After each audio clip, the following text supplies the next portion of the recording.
रूस के कजान से मिले प्रधानमंत्री नरेंद्र मोदी और रूसी राष्ट्रपति व्लादिमीर पुतिन। ब्रिक्स समिट के बीच दोनों नेताओं के बीच द्विपक्षीय बातचीत। रूस यूक्रेन युद्ध पर प्रधानमंत्री नरेंद्र मोदी ने कहा, समस्याओं का हल बातचीत से संभव। वक्फ बिल पर जेपीसी मीटिंग में भिड़े बीजेपी सांसद अभिजीत गांगुली और टीएमसी सांसद कल्याण बनर्जी। कल्याण बनर्जी ने कांच की बोतल फोड़कर चेयरमैन की ओर फेंकी, 1 दिन के लिए सस्पेंड हो गए।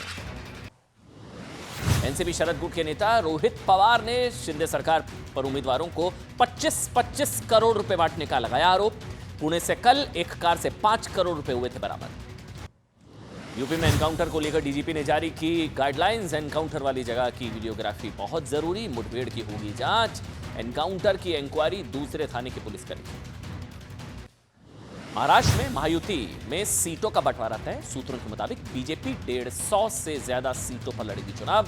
शिवसेना शिंदे गुट को करीब 90 सीटें तो अजीत गुट को 40 से 50 सीटें मिल सकती हैं। महाविकास आघाड़ी में सीट बंटवारे पर मंथन। उद्धव ठाकरे से मिले कांग्रेस के नेता बाला साहब थोरात। बातचीत हुई तो शाम तक हो सकता है संयुक्त ऐलान।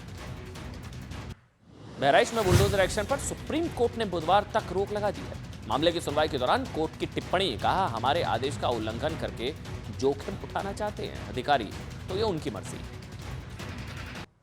आतंक के खिलाफ जम्मू कश्मीर में बड़ा ऑपरेशन। श्रीनगर और गांदरबल समेत कई जगहों पर काउंटर इंटेलिजेंस विंग की छापेमारी। टेरर मॉड्यूल और पाकिस्तानी हैंडलर से कनेक्शन मामले में एक्शन। बढ़ते प्रदूषण के बीच दिल्ली एनसीआर में आज से ग्रैब 2 लागू। डीजल जनरेटर पर रोक। प्राइवेट गाड़ियों के इस्तेमाल को कम करने के लिए पार्किंग फीस भी बढ़ेगी। चीन के साथ पेट्रोलिंग समझौते पर बोले सेना प्रमुख, कहा भरोसा जमने में लगेगा वक्त। सीमा पर गश्त इसका जरिया, इसके बाद लेंगे अगला स्टेप। चीन बोला मिलकर विवाद सुलझाएंगे।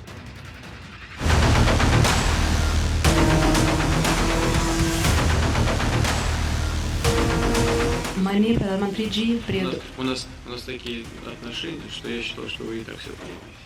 हमारे इतने रिश्ते हैं कि मुझे ऐसा लगा कि आपको कोई अनुवाद नहीं चाहिए।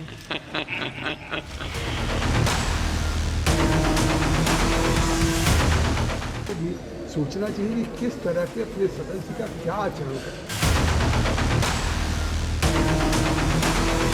आम आदमी की सरकार को ये कहा था कि आप हरियाणा से सीख लें, ये कहा था माननीय सुप्रीम कोर्ट ने।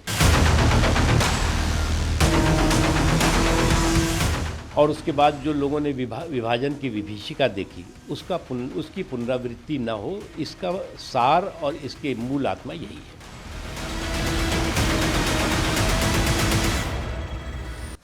तो आज की सबसे बड़ी खबर देखिए, हरियाणा में योगी का नारा याद है, बटोगे तो कटोगे। अब हरियाणा में बटोगे तो कटोगे बाद महाराष्ट्र में भी इस नारे की एंट्री हो गई है साहब। जगह जगह बटोगे तो कटोगे के पोस्टर। अच्छा, बीजेपी को क्या लगता है कि जिस तरह से योगी मॉडल ने हरियाणा में जीत दिलाई, वही योगी मॉडल, ये वही फॉर्मूला महाराष्ट्र में भी क्या जीत का मंत्र बन सकता है? आज सबसे पहले बात योगी मॉडल के महाराष्ट्र टेस्ट की।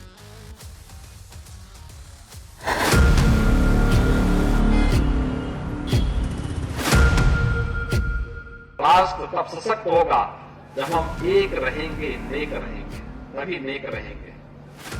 बटेंगे तो कटेंगे। अगर हम बटेंगे तो बांटने वाले महफिल सजाएंगे।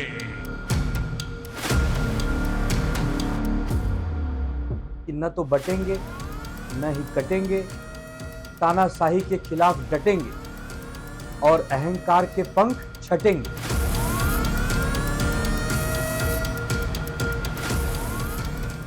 देश जब आज़ाद हुआ और उसके बाद जो बटा देश, और उसके बाद जो लोगों ने विभाजन की विभीषिका देखी, उसकी पुनरावृत्ति न हो, इसका सार और इसके मूल आत्मा यही है।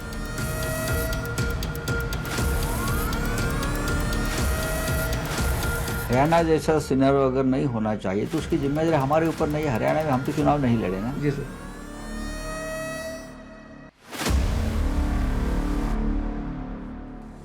बटेंगे तो कटेंगे, ये नारा दिया था योगी आदित्यनाथ ने। याद है हरियाणा चुनाव के वक्त मुख्यमंत्री योगी आदित्यनाथ ने नारा दिया था, बीजेपी में बहुत बड़ी संख्या में नेताओं और कार्यकर्ताओं को सब ऐसा लगता है कि ये जो नारा था ना, बटोगे तो कटोगे, इसने हिंदुओं को एकजुट कर दिया।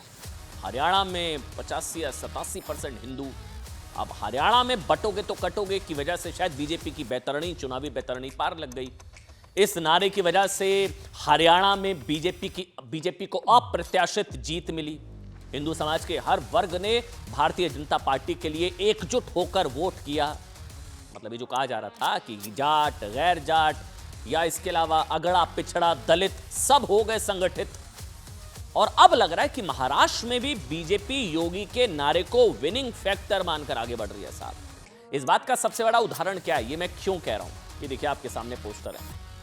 अच्छा, ये एक जगह नहीं है साहब, मुंबई के Andheri East, Western Express Highway, Bandra समेत मुंबई में, महाराष्ट्र में अलग अलग इलाकों में योगी जी की ये लाइन जो है हिट है। यहां अलग अलग इलाकों में इस तरह के पोस्टर हैं। योगी जी का ऐसे हाथ हिलाते हुए ऐसे पोस्टर लिखा है, बटेंगे तो कटेंगे, बटेंगे तो कटेंगे।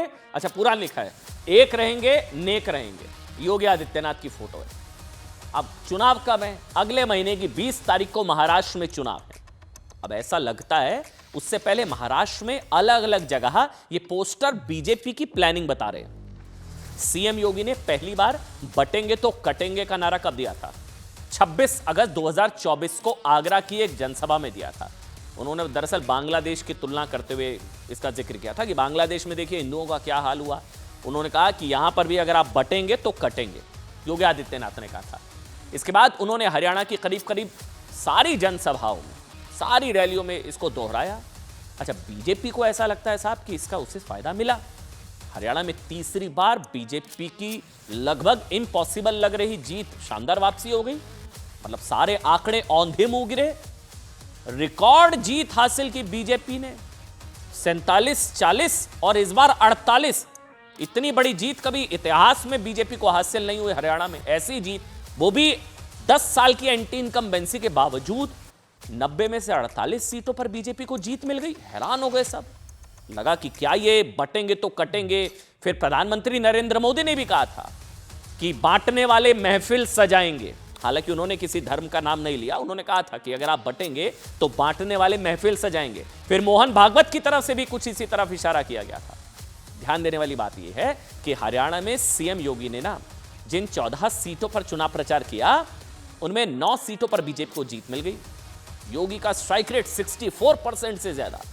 यहां एक और महत्वपूर्ण बात यह है कि हरियाणा में जहां बीजेपी का बटोगे तो कटोगे मॉडल हिट हुआ, वहां हिंदुओं की आबादी करीब, हरियाणा में कितनी है आप सभी जानते हैं साहब, 87.5% हिंदू आबादी हरियाणा, हिंदू बहुल राज्य हरियाणा, 87.5% हिंदू आबादी, मुस्लिम 7%, सिखों की आबादी 5% के आसपास। अच्छा, महाराष्ट्र में भी क्यों लग रहा है बीजेपी को यह फॉर्मूला रिपीट हो जाएगा? हरियाणा में 87.5, महाराष्ट्र में कोई कम थोड़ी ना, हिंदुओं की आबादी 80% है। यहां महाराष्ट्र में देखिए आप 79.83, लगभग 80% हिंदू बहुल है महाराष्ट्र, हरियाणा की तरह। यहां राज्य में 12% मुसलमान। एक और चीज, महाराष्ट्र के 35 जिले हिंदू बहुसंख्यक हैं। 35 जिले हिंदू बहुसंख्यक। तो इसलिए शायद बीजेपी को लग रहा है कि हरियाणा में तो चल गया, वो बटेंगे तो कटेंगे, कहीं महाराष्ट्र में भी चल जाए शायद। अगर महाराष्ट्र में भी हरियाणा की तरह ही बटेंगे तो कटेंगे योगी मॉडल चल गया, हिंदू एकजुट हो गए, हिंदुओं का वोटों का ध्रुवीकरण हो गया, हिंदू वोटों में बंटवारा नहीं हुआ, जातियों में नहीं बटा हिंदू, महाराष्ट्र में भी, तो फिर बीजेपी को वापसी करना इतना मुश्किल नहीं होगा। तो क्या बीजेपी महाराष्ट्र में भी योगी के इसी नारे के साथ वापसी करने का प्लान बना रही है? देखिए, मुंबई में ये पोस्टर किसने लगाए ये भी जरूरी है, जगह जगह लगे हैं वैसे, लेकिन एक जो पोस्टर लगाया है वो है विश्व बंधु राय। विश्व बंधु राय नाम के व्यक्ति ने ये लगवाए। हालांकि बीजेपी की ओर से इस पोस्टर को लेकर कोई आधिकारिक बयान तो साहब आया नहीं है, लेकिन सीएम योगी की तस्वीर वाले पोस्टर, बटेंगे तो कटेंगे वाले नारे को लेकर सियासत शुरू हो गई है। विपक्षी पार्टियां आरोप लगा रही हैं कि ये तो फिर देखिए बंटवारे की कोशिश हो रही है, हिंदुओं को एकजुट करने की बात बंटवारे वाली बात है, नफरती है ये सब तो जो कर रही है भारतीय जनता पार्टी। इन पोस्टर्स के जरिए बीजेपी ध्रुवीकरण को बढ़ावा दे रही है। वहीं बीजेपी का कहना है कि आजादी के बाद देश की जनता ने विभाजन के खतरे को देखा समझा, वो इसे दोहराना नहीं चाहती। योगी के इस नारे का यही मूल संदेश है। आप ये बयान सुनिए पहले, क्या बयान है, क्या वार पलटवार है ना, फिर मैं आपको आगे की कहानी सुनाऊंगा।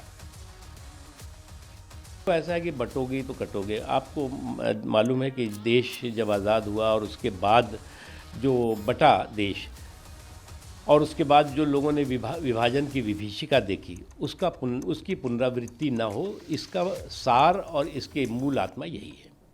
डिवाइड एंड रूल करना चाहते हैं जिन्होंने आज तक समाज को बांट के, समाज में नफरत फैला करके, मुझसे और क्या उम्मीद करोगे? जिन्होंने अंग्रेजों से सीखा हो डिवाइड एंड रूल, मुझसे क्या उम्मीद करोगे? मुंबई की जनता भारतीय जनता पार्टी को जवाब ऐसे देती है कि न तो बटेंगे न ही कटेंगे, तानाशाही के खिलाफ डटेंगे और अहंकार के पंख छटेंगे। क्योंकि मुंबई और महाराष्ट्र की जनता ये विकास चाहती है। मुंबई महाराष्ट्र की जनता आपस में मिलजुल कर रहना चाहती है। यहाँ पर हिंदू, मुसलमान, सिख, ईसाई सब रहते हैं। हर प्रांत के नागरिक यहाँ रहते हैं। तो यहाँ कोई बटता नहीं है, न तो कोई बांटता है। बटने बांटने वालों से मुंबई की जनता सावधान रहती है। हरियाणा जैसा सिनेरियो अगर नहीं होना चाहिए तो उसकी जिम्मेदारी हमारे ऊपर नहीं है। हरियाणा में हम तो चुनाव नहीं लड़े ना। जी सर। हरियाणा में कांग्रेस पार्टी सत्ता पर लगभग आ रही है, यही बात चल रही थी, लेकिन कांग्रेस नहीं आ रही। तो ये बात उनके लिए चिंतन की बात है। हम महाराष्ट्र की बात करेंगे, महाराष्ट्र के बारे में सोचेंगे। हरियाणा में कांग्रेस का हारना हमारे सबके लिए एक सबक है, चिंता का विषय है। देखिए, दो चीज़ें यहाँ पर स्पष्ट करनी बहुत ज़रूरी है, बहुत ध्यान से सुनिएगा। एक तरफ तो अखिलेश यादव जो कह रहे हैं ये गलत नारा है, हिंदुओं के एकजुट होने वाला जो कह रहे हैं बटन, गलत है ये सब। अभी साहब 2 दिन पहले की बात है, ये अबू आसिम आज़मी के साथ एक मंच पर थे और अबू आसिम आज़मी कह रहे थे अभी हमारे 2 विधायक हैं, 6 से 8 हमारे विधायक मुस्लिम अगर जीत के आ जाएं तो ये हो जाएगा, वो हो जाएगा। तब मुसलमानों का एकजुट होने की अपील करना तो बहुत ही सेकुलर है साहब, वो तो धर्मनिरपेक्षता को बढ़ावा देने वाला है, संविधान को बचाने वाला है। लेकिन हिंदुओं के ना बंटने की अपील करने से समाज खतरे में आ जाता है। और दूसरा है विश्वबंधु राय जो है ना, जिन्होंने पोस्टर लगाए हैं, वो बताया जा रहा है इस तरह का कि पहले कांग्रेस में थे। देखिए, हरियाणा में बटेंगे तो कटेंगे वाला जो मॉडल है, उसके बीजेपी को जो लगता है कि हिट होने के बाद अब ऐसा दावा किया जा रहा है साहब कि बीजेपी अब इसे महाराष्ट्र नहीं, बिहार, झारखंड और बंगाल जैसे राज्यों में भी जहां जहां अगले कुछ दिनों में चुनाव होने वाले हैं, इसे लागू करने की योजना बना रही है। पहले महाराष्ट्र में योगी मॉडल का टेस्ट होगा, बटेंगे तो कटेंगे टेस्ट, हरियाणा में पास हो गया। अब महाराष्ट्र में इसकी टेस्टिंग होनी है। इसके लिए सीएम योगी आदित्यनाथ के मुंबई में तो पोस्टर लग गए हैं। बिहार में भी बीजेपी नेता गिरिराज सिंह वो अलग से हिंदू स्वाभिमान यात्रा निकाल रहे हैं, हिंदू जोड़ो यात्रा, हिंदू एकता यात्रा, योगी के उसी एजेंडे को आगे बढ़ा रहे हैं, हिंदू स्वाभिमान यात्रा। मैं बताऊंगा आज आप उसके बारे में। बंगाल में बीजेपी नेता अच्छा ये देखिए आप, ये त्रिशूल लेकर निकलते हैं गिरिराज सिंह, यात्रा पर निकले हैं, हिंदू एकजुट हो जाओ, हिंदुओं को बटना नहीं है। गिरिराज सिंह अलग से यात्रा निकाल रहे हैं पूरे देश भर में। बिहार में अलग से यात्रा, उधर बिहार में यात्रा निकाल रहे हैं गिरिराज सिंह। उधर बीजेपी नेता शुवेंदु अधिकारी, बंगाल की बात कर रहा हूं, वो भी यह नारा दोहरा रहे हैं, बटेंगे तो कटेंगे, वो भी कह रहे हैं। अब साहब ये देखना होगा कि आने वाले वक्त में किन किन राज्यों में ये नारा बीजेपी को जीत दिलाता है, और इन सभी राज्यों में इसका टेस्ट होना अभी बाकी है। उधर भारतीय जनता पार्टी ने 20 नवंबर को महाराष्ट्र में होने वाले विधानसभा चुनावों के लिए अपनी पहली लिस्ट जारी कर दी है। यह बहुत बड़ी खबर है आज की। बीजेपी ने 99 सीटों पर अपने उम्मीदवारों का ऐलान कर दिया है। लेकिन उधर महाविकास आघाड़ी, बटेंगे तो कटेंगे, इधर पोस्टर, वहां बटेंगे चल रहा है गठबंधन के अंदर, वहां गठबंधन बटा हुआ है। महाविकास आघाड़ी गठबंधन में सीट शेयरिंग को लेकर अब तक कोई आधिकारिक घोषणा नहीं हुई है।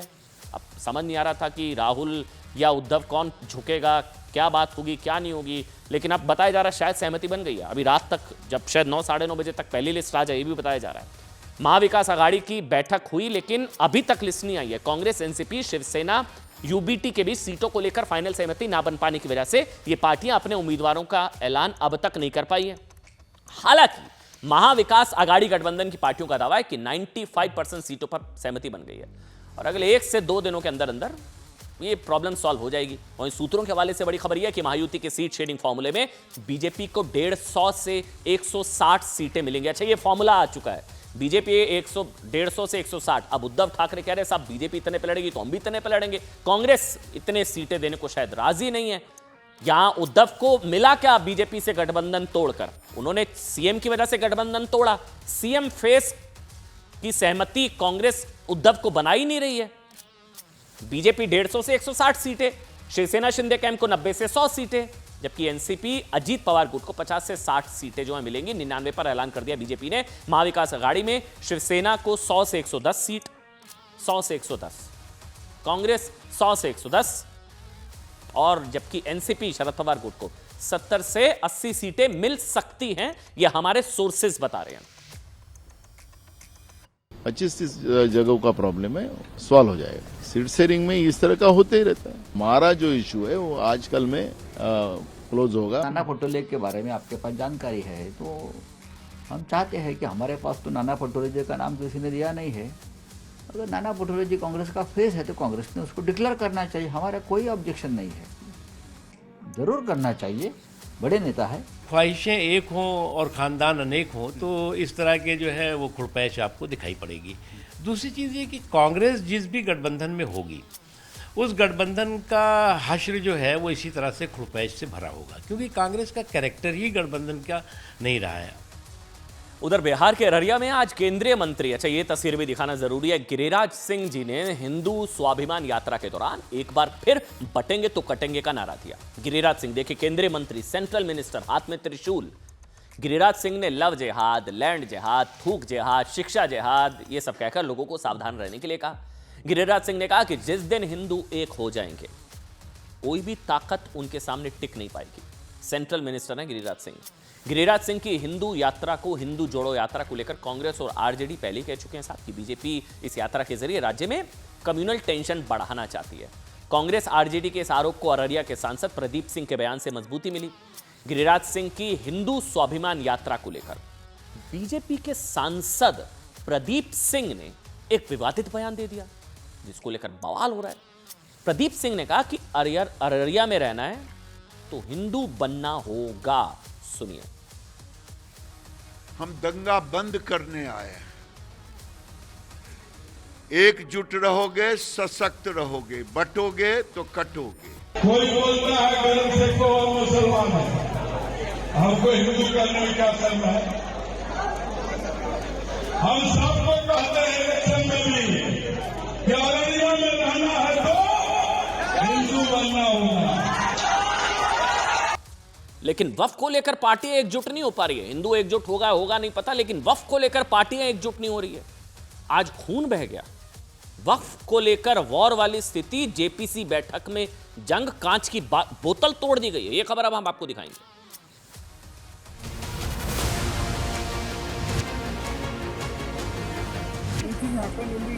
जेपीसी कैंडिडेट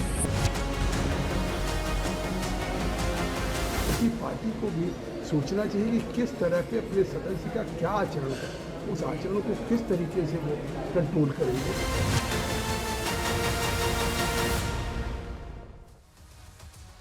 देखिए, वक्फ बिल का विरोध विपक्ष लंबे वक्त से कर रहा है, लेकिन आज कुछ हैरान कर देने वाला हुआ। वक्फ बिल को लेकर जेपीसी की बैठक में जो हुआ उसकी किसी ने कल्पना नहीं की थी। मतलब यह नहीं हो सकता।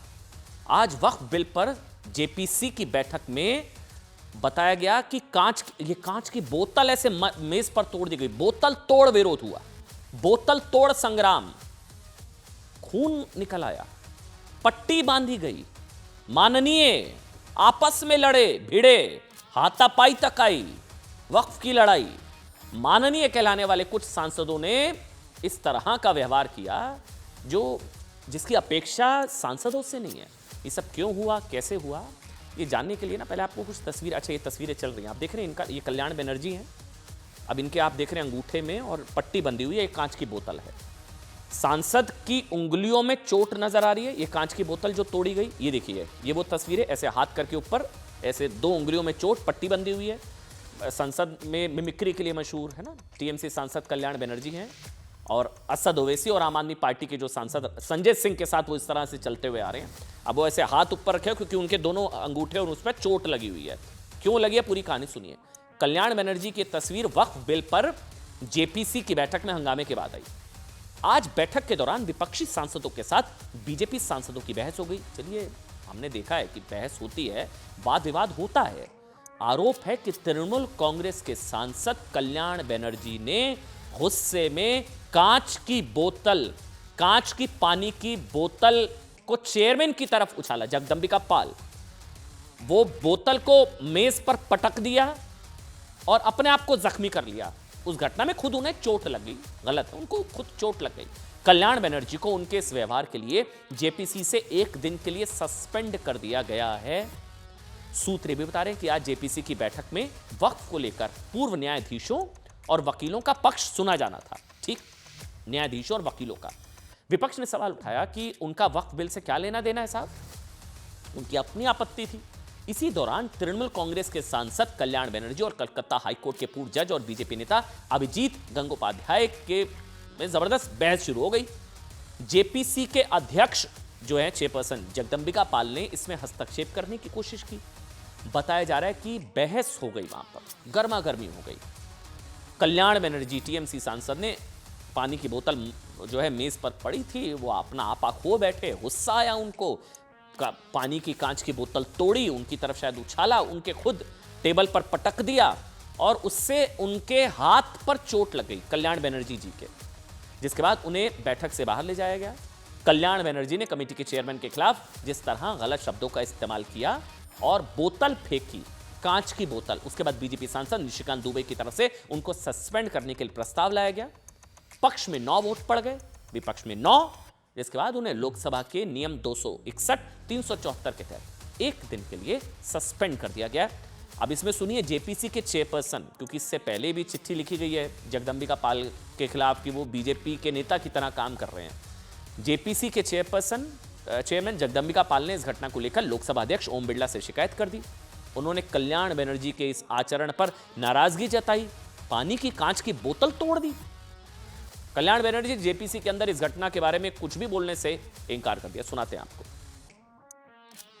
हमें हाउस को जेपीसी की मीटिंग पहली बार हमको एडजर्न करना पड़ा मजबूरी में, क्योंकि जिस तरीके से वहाँ घटना हो गई थी, जिस तरह से पूरी बोतल टूटी थी और सारी चीज़ें हो गई, सब लोग हतप्रभ रह गए थे। और सामने विटनेसेज, उड़ीसा के 2 विटनेसेज, 2 डेलीगेशंस आए थे, जिसमें फार्मर जज थे, सीनियर लॉयर्स थे, सारे लोग थे। अब उनके सामने भी क्या ये देश को क्या संदेश आज गया है, और उनकी पार्टी को भी सोचना चाहिए कि किस तरह से अपने सदस्य का क्या आचरण है, उस आचरण को किस तरीके से वो कंट्रोल करेंगे।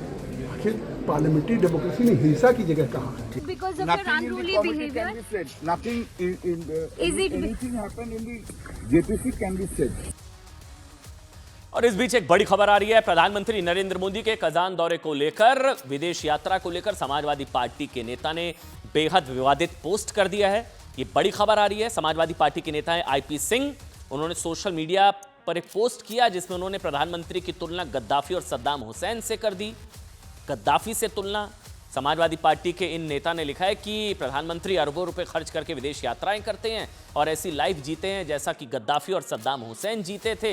इस पूरे इनके पोस्ट को लेकर अब जबरदस्त विवाद हो गया। ये वो उनका post, IP Singh Samajwadi party के नेता हैं। अब इनको समझ में नहीं आता है या वो जान के उकसाने वाले इस तरह के भाषा का वो इस्तेमाल करते हैं। प्रधानमंत्री, उनके भी प्रधानमंत्री हैं, विदेश यात्रा पर हैं, चीन के साथ विवाद है, जिनपिंग से मीटिंग, पुतिन के साथ मुलाकात, विदेश दौरा, पार्टी किसी की भी हो, सरकार किसी की भी हो, बतौर प्रधानमंत्री वहां पर हैं। लेकिन समाजवादी पार्टी ने इस पर भी पॉलिटिक्स करनी शुरू कर दी है। इसलिए अब सबसे पहले बात प्रधानमंत्री नरेंद्र मोदी की कजान एक्सप्रेस की ही सबसे पहले करेंगे।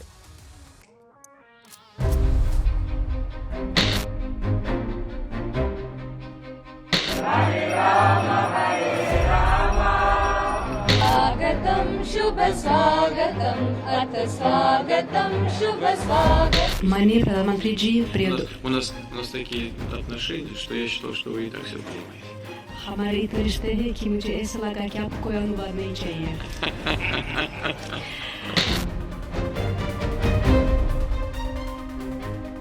एक्सेलेंसी, मैं आपकी मित्रता, गर्मजोशी भरे स्वागत और आतिथ्य सत्कार के लिए हार्दिक आभार व्यक्त करता हूँ। एक्सेलेंसी, पिछले 3 महीनों में मेरा 2 बार रूस आना हमारे करीबी समन्वय और गहरी मित्रता को दर्शाता है। हमारा मानना है कि समस्याओं का समाधान शांतिपूर्ण तरीके से ही होना चाहिए। हमारे सभी प्रयास मानवता को प्रमुखता देते हैं। देखिए, प्रधानमंत्री नरेंद्र मोदी के नेतृत्व में भारत कैसे इंटरनेशनल डिप्लोमेसी की पिच पर ना लगातार चौके छक्के लगा रहना। आप ये बात आज रूस के कजान में शुरू हुए ब्रिक्स समिट से अच्छी तरह से समझ सकते हैं। प्रधानमंत्री नरेंद्र मोदी 2 दिनों के ब्रिक्स समिट के लिए इस वक्त कजान में हैं, जहां आज उनकी राष्ट्रपति रूस के व्लादिमीर पुतिन से मुलाकात हुई। इस मुलाकात में सिर्फ 2 नेताओं के हाथ नहीं मिले साहब, बल्कि 2 देशों के हाथ मिले और 2 देश गले भी मिले। मोदी पुतिन के नेतृत्व में भारत और रूस के रिश्तों में गर्मजोशी का स्तर क्या है, ये बात दुनिया एक वीडियो से समझ सकते हैं। सबसे पहले ना एक वीडियो आपको दिखाते हैं, बहुत ही दिलचस्प वीडियो है। प्रधानमंत्री क्या रिएक्ट करते हैं, क्या वो पुतिन कहते हैं। रूस के राष्ट्रपति पुतिन ने जानते हैं क्या कहा कि हमारे रिश्ते ऐसे हैं कि हमें किसी अनुवादक की जरूरत नहीं है, ट्रांसलेटर की जरूरत नहीं है। और राष्ट्रपति पुतिन की इस बात पर प्रधानमंत्री ठहाका लगाकर हंस पड़े। वो सुनाइए वो हिस्सा, बहुत दिलचस्प है। сотрудничества в его рамках.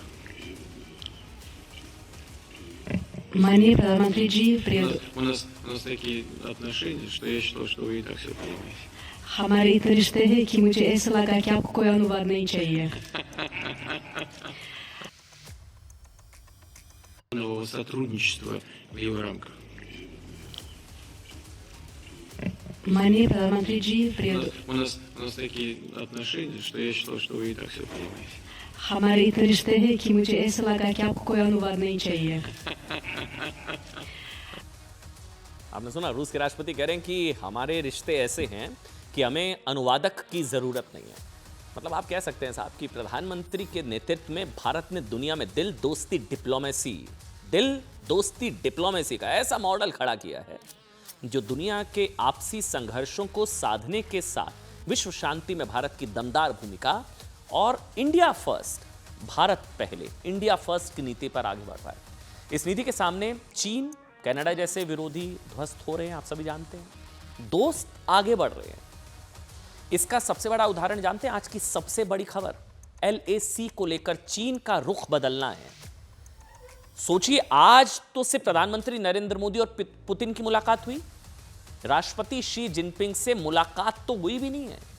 लेकिन आप जानकर हैरान हो जाएंगे, मोदी से शांतिपूर्ण वातावरण में मिलने के लिए चीन LAC पर भारत से सहमति बनाने पर तैयार हो गया है। चीन सीमा विवाद सुलझाने के लिए 2020 वाली स्थिति में आने के लिए तैयार हो गया है। पेट्रोलिंग पॉइंट्स को लेकर जो टेंशन थी वो लगभग सॉल्व हो गई है, ऐसा दावा किया जा रहा है। यानी चीन डेमचौक, देपसांग में उन कंट्रोवर्शियल पेट्रोलिंग पॉइंट्स, उन जगहों से पीछे हटना शुरू कर देगा जो 2020 में भारत चीन के सैन्य संघर्ष का कारण बनी थी। बहुत बड़ी खबर है आज की। याद है, भारत ने गलवान में चीन के गुरूर की गर्दन तोड़कर मनोवैज्ञानिक युद्ध तो जीत लिया था, लेकिन 4 साल तक क्या हुआ था कि डेमचौक और डेपसांग में चीन की सेना का पीछे हटना भारत की बड़ी कूटनीतिक जीत है। पेट्रोलिंग अब हो पाएगी दोनों देशों की। इसको लेकर कल ही विदेश सचिव विक्रम मिस्त्री ने क्या बताया, बहुत इंपॉर्टेंट है। उन्होंने बताया कि भारत और चीन के बीच बातचीत के बाद LAC पर पेट्रोलिंग को लेकर सहमति बन गई है। और LAC मतलब line of actual control, Pakistan के साथ LOC, चीन के साथ line of actual control LAC। उन्होंने कहा कि LAC से भारत चीन की सेनाओं का डिसएंगेजमेंट शुरू करने की तरफ यह पहला कदम है। कुछ वक्त पहले पूर्वी लद्दाख में भारत और चीन दोनों तरफ से LAC पर भारी संख्या में सेना की तैनाती की गई थी। फिर याद करिए, गलवान हुआ था 2020 में। गलवान घाटी में भारत चीन की सेनाओं में भिड़ंत हो गई थी। पूर्वी लद्दाख में LAC पर पेट्रोलिंग को लेकर भारत चीन ने बीच हुए समझौतों के बाद भारतीय सेना प्रमुख, बहुत जरूरी आज ये जानना, जनरल द्विवेदी ने, सेना प्रमुख ने कहा कि पेट्रोलिंग शुरू होना फिर विश्वास बहाली की कोशिश है और दोनों देशों के रिश्ते बहाल करने के लिए एक दूसरे पर विश्वास करना होगा। ये तब हुआ जब जिनपिंग और चीन, मतलब बताया, जब अभी जिनपिंग और प्रधानमंत्री नरेंद्र मोदी मिले भी नहीं है। अब दुनिया के लिए बड़ा प्रश्न ये है कि चीन पर भरोसा, चीन पर यकीन, आप समझ रहे हैं, चीन पर यकीन, चीन पर भरोसा कैसे किया जाए? भूमाफिया चीन जो दूसरों की जमीन हड़पने के लिए कुख्यात है, उसकी चाल कैसे बदल गई? या अब वो लाल आंख नहीं दिखाएगा? कुछ लोग फेक न्यूज फैलाते थे कि यहां कब्जा हो गया, वहां कब्जा हो गया, हमारी सेना कहां घुसी पड़ी थी, ये कोई नहीं बताएगा। लेकिन अब चीन या तो लाल आंख नहीं दिखाएगा, चीन ने चाल क्यों बदली, कैसे भारत के सामने चीन की अकड़ ढीली पड़ी? इसके अलावा आज विश्व कूटनीति में जिस बात की चर्चा है ना, दूसरा वो सुनिए, पुतिन और मोदी की मुलाकात। ब्रिक्स समिट के लिए कजान पहुंचे प्रधानमंत्री नरेंद्र मोदी का स्वागत और सम्मान खुद राष्ट्रपति पुतिन ने किया। पुतिन ने कहा कि भारत और रूस के संबंध काफी पुराने हैं। इसके बाद प्रधानमंत्री नरेंद्र मोदी ने भी राष्ट्रपति पुतिन का आभार व्यक्त करते हुए रूस यूक्रेन युद्ध की बात की। पीएम मोदी ने पुतिन के सामने दुनिया को रूस यूक्रेन युद्ध पर भी स्पष्ट संकेत देते हुए कहा कि जंग किसी भी समस्या का हल नहीं है, बातचीत के जरिए ही किसी भी मुद्दों को सुलझाया जा सकता है।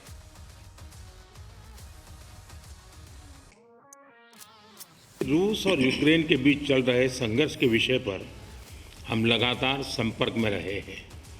जैसा मैंने पहले भी कहा है, हमारा मानना है कि समस्याओं का समाधान शांतिपूर्ण तरीके से ही होना चाहिए।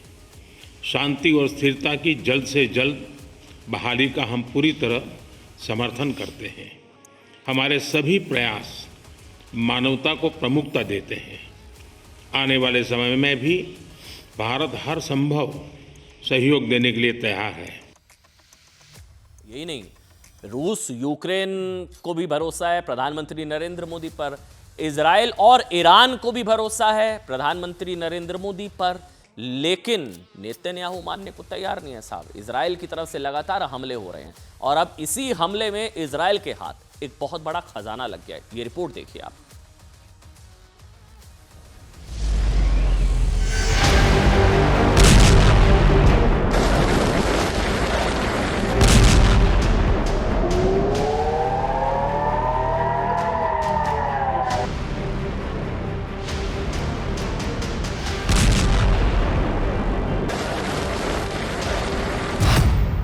हिजबुल्लाह चीफ का खजाना। नरसल्ला के खजाने तक पहुंची इजरायली सेना।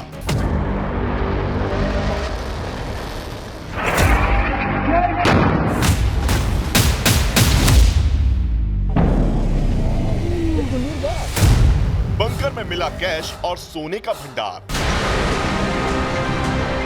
लेबनान में इजराइल के हमलों से चारों तरफ तबाही मची है। इजराइल लगातार दावा करता रहा है कि वो लेबनान में हिजबुल्लाह के ठिकानों को लगभग ध्वस्त कर चुका है। इसके बावजूद भी हिजबुल्लाह की तरफ से इजराइल पर हमले जारी हैं।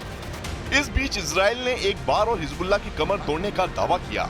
इजरायली सेना की तरफ से दावा किया गया कि हिजबुल्लाह चीफ जिस बंकर में मारा गया वहां खजाना ही खजाना है। इजरायली सेना के मुताबिक लेबनान के एक अस्पताल के नीचे हिजबुल्लाह का बंकर है। इसमें करोड़ डॉलर से ज्यादा का सोना और कैश रखा है। इजराइल डिफेंस फोर्स ने हिजबुल्लाह के फाइनेंस हब की खुफिया जानकारी का खुलासा किया है।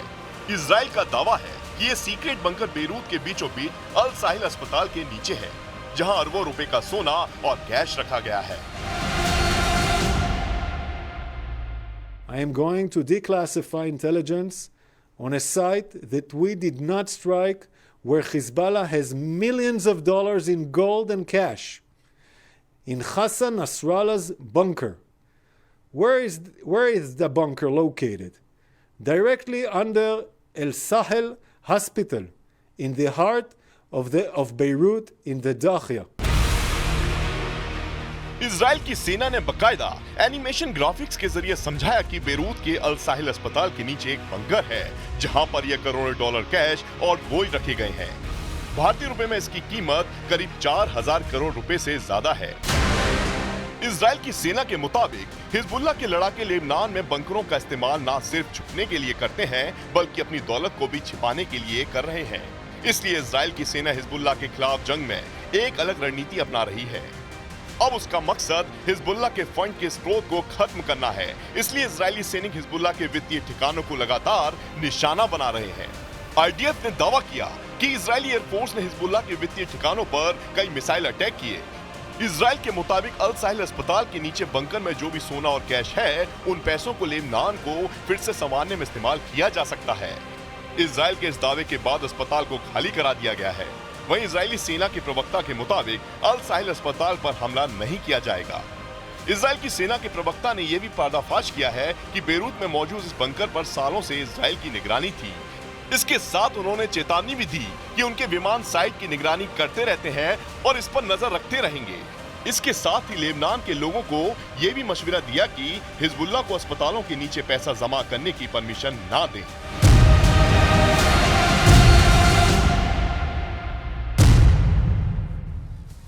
और अब दिल्ली पर पराली बम की बात करेंगे। प्रदूषण का स्तर बेहद खतरनाक श्रेणी में पहुंच गया है। कई इलाकों में AQI 300 के पार पहुंच गया, एयर क्वालिटी इंडेक्स। आप कहेंगे क्या नई बात है साहब, हर साल की यही कहानी। कुछ ऐसे इलाके हैं जहां एयर क्वालिटी इंडेक्स 400 के करीब है। 400 मतलब अगर आप स्मोक नहीं भी करते हैं ना, आप सिगरेट नहीं भी पीते, तो भी आप समझ लीजिए 10, 15, 20, 25 सिगरेटों का धुआं आप जो है अनइंटेंशनली पैसिव स्मोकिंग आप कर रहे हैं। आप कर रहे हैं इतनी पैसिव स्मोकिंग। दिल्ली में प्रदूषण पर रोक लगाने के लिए GRAP का स्टेज 2 लागू कर दिया गया है। हालात खतरनाक हैं। इसके तहत आने वाली पाबंदियों के बारे में आपको बताएंगे, लेकिन उससे पहले प्रदूषण पर पॉलिटिक्स वो ना हो, कहां खत्म होती है बात। स्टेज 2 से काफी आगे स्टेज तक पहुंच गई है प्रदूषण पर पॉलिटिक्स। दिल्ली सरकार ने दिल्ली के प्रदूषण में इजाफे के लिए ना पराली जलाने को जिम्मेदार बताया। इस मामले में सारा ठीकरा पड़ोसी राज्यों पर फोड़ दिया। यूपी, हरियाणा, पंजाब की बात नहीं की, यूपी, हरियाणा। हालांकि 2 साल पहले तक प्रदूषण के लिए पंजाब को बड़ा जिम्मेदार बताने वाली दिल्ली सरकार और आम आदमी पार्टी ने इस बार पंजाब की बात नहीं की। पंजाब में किसकी सरकार है? आम आदमी पार्टी की। वहीं बीजेपी ने दिल्ली में प्रदूषण के लिए आम आदमी पार्टी को जिम्मेदार बताते हुए सड़क पर प्रदर्शन किया। सुनिए आप। तो तैयार नहीं है। पंजाब में पराली जलने की घटना कम हो रही है और हरियाणा, उत्तर प्रदेश में बढ़ रही है। भाजपा के लोगों से निवेदन है, वहाँ तो पराली की तो घटनाओं को कम कर दो। पूरे उत्तर प्रदेश के अंदर चारों तरफ दिल्ली के ईंट भट्ठे का पोल्यूशन चल रहा है। बार बार ग्रैब के नियम लागू हो रहे हैं, कोई कार्रवाई नहीं हो रही है। आपने सुना हो कि कोई कार्रवाई हुई हो? 9 साल से आम आदमी पार्टी की सरकार है, बड़े बड़े वादे किए। केजरीवाल जी के पुराने बयानों को निकालिए ना, भाषणों को निकालिए। अरे हमारे पास पूसा इंस्टीट्यूट का ये है, पराली हमने सारे किसानों को दिल्ली में दे दिया है, अब नहीं होगा यहाँ प्रदूषण। आप जाइए वहाँ पंजाब में, वहाँ क्यों नहीं कर रही सरकार? कहते थे चिल्ला चिल्ला कर। वहाँ की सरकार फैक्ट्रियाँ क्यों नहीं लगा रही पराली से कोयला बनाने के लिए? ये उनके शब्द हैं।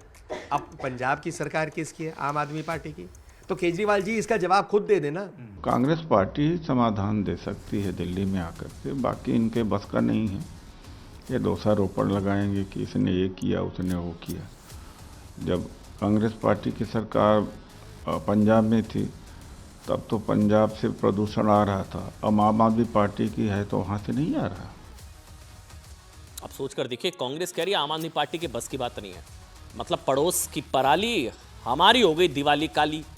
मतलब वहां पड़ोस की पराली, हमारी दिवाली काली।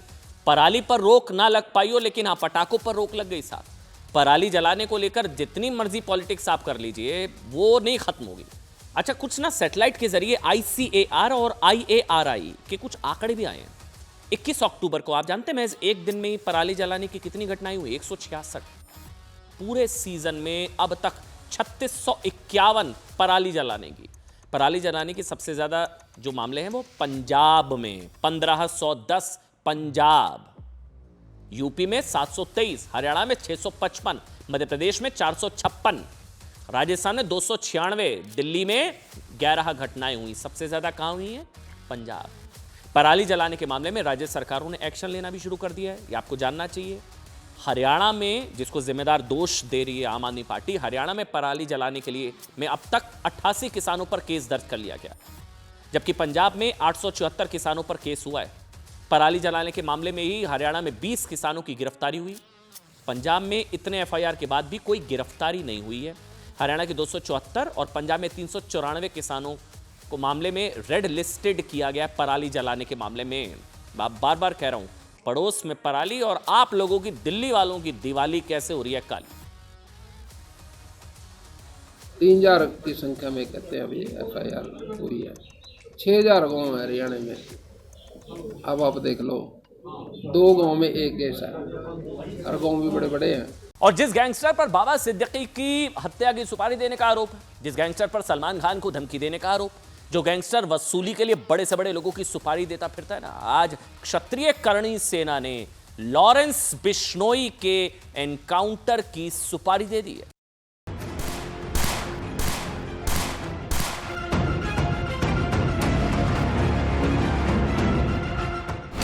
मौत के सौदागर की सबसे बड़ी सुपारी। अंडरवर्ल्ड के नए डॉन का डेथ वारंट। 1,11,11,111 रुपए का पुरस्कार करणी सेना द्वारा प्रदान किया जाए। गोगामेडी हत्याकांड के बदले का ऐलान। आदरणीय अमर शहीद सुखदेव सिंह गोगामेडी जी की हत्या लॉरेंस बिश्नोई द्वारा कराई गई थी। करणी सेना का दुश्मन नंबर 1 लॉरेंस की उल्टी गिनती शुरू। लॉरेंस बिश्नोई का एनकाउंटर करो और करोड़पति बन जाओ। जी हाँ, लॉरेंस बिश्नोई का डेथ वारंट निकालते वक्त यही ऐलान किया है करणी सेना ने। गुजरात में क्षत्रिय करणी सेना के राष्ट्रीय अध्यक्ष डॉक्टर राज शेखावत ने लॉरेंस बिश्नोई का एनकाउंटर करने के लिए पुलिस कर्मियों को एक बड़े इनाम की घोषणा की है। उन्होंने खुलेआम सोशल मीडिया पर एक वीडियो पोस्ट की है जिसमें उन्होंने लॉरेंस बिश्नोई के एनकाउंटर के लिए 1,11,11,111 रुपए का इनाम घोषित किया है। उनका आरोप है कि सुखदेव सिंह गोगामेडी की हत्या लॉरेंस बिश्नोई ने करवाई थी, इसलिए लॉरेंस बिश्नोई का एनकाउंटर करने वाले पुलिसकर्मी को इतनी बड़ी इनामी राशि दी जाएगी। अमर शहीद सुखदेव सिंह गोगामेडी जी की हत्या लॉरेंस बिश्नोई द्वारा कराई गई थी। जो पुलिसकर्मी लॉरेंस बिश्नोई का एनकाउंटर करेगा उस पुलिसकर्मी को 1,11,11,111 रुपए का पुरस्कार करणी सेना द्वारा प्रदान किया जाए। इतना ही नहीं, राज शेखावत ने ऐलान किया कि करणी सेना उस पुलिसकर्मी की सुरक्षा का पूरा इंतजाम भी करेगी जो लॉरेंस बिश्नोई का एनकाउंटर करेगा। उन्होंने कहा कि देश के लोगों को डरने की नहीं बल्कि डर को निकाल फेंकने की जरूरत है। राज शेखावत ने यह भी बताया कि करणी सेना इतना बड़ा इनाम लॉरेंस बिश्नोई के एनकाउंटर पर क्यों देना चाहती है। दरअसल करणी सेना ये मानती है कि सुखदेव सिंह गोगामेडी की हत्या लॉरेंस ने ही करवाई थी, इसलिए वो चाहते हैं कि लॉरेंस का एनकाउंटर हो जाए। उनका इनाम का ऐलान करने वाला वीडियो सोशल मीडिया पर तेजी से वायरल हो रहा है। जिस सुखदेव गोगामेडी की हत्या का बदला लेने के लिए करणी सेना तड़प रही है, सुखदेव उसी करणी सेना के अध्यक्ष थे। 5 दिसंबर 2023 को राजस्थान के जोधपुर में हमलावरों ने उनके घर में घुसकर उनकी हत्या कर दी थी। इस हत्याकांड से पूरा राजस्थान दहल उठा था। उस वक्त सुखदेव गोगामेडी की हत्या की जिम्मेदारी लॉरेंस बिश्नोई गैंग ने ली थी। बताया गया था कि वारदात को गैंगस्टर रोहित गोदारा से जुड़े कुछ अज्ञात आरोपियों ने गोगामेडी के घर पर ही अंजाम दिया था। आरोपी पहले सुखदेव से उनके घर पर बातचीत करते रहे और फिर अचानक उन दोनों ने सुखदेव पर गोलियां बरसा दी। पूरी वारदात महज 10 मिनट में अंजाम दे दी गई। वारदात वहां लगे सीसीटीवी कैमरों में कैद हुई थी।